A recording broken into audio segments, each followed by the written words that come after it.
啱啱攞咗內地嘅駕駛執照之後咧，就非常之肚餓啊！搭車翻去鹽田廣西鐵站，跟住咧就去揾嘢食啦。由於太肚餓啊，咁啊是但揾一間小店嚟食嘢啊。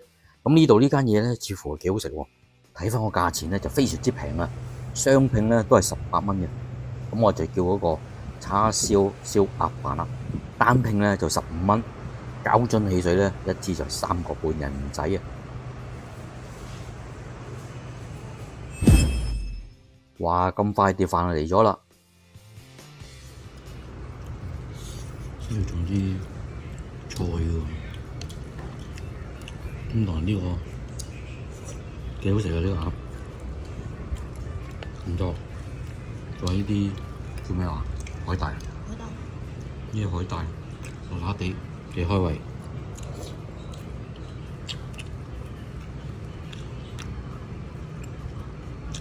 啲叉燒都唔錯，好味。咁啊，賣相方面咧，啲叉燒咧似乎係黑咗啲，以為好重豉油，好鹹添。咁啊食落咧又冇事喎，又幾好味喎。咁另外啲飯咧就係冇比出面咁滑嘅，比較粗糙啲。不過食落咧都唔錯，幾好味。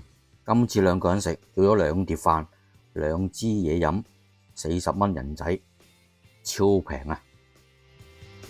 有時去深圳咧，唔係下下都食到好豐富啊。尤其係一個人食下呢啲小店咧，都係唔錯嘅選擇啦。但係前提係唔好中伏同埋太難食就得啦。好啦，咁嘅視頻嚟到呢度啦，拜拜。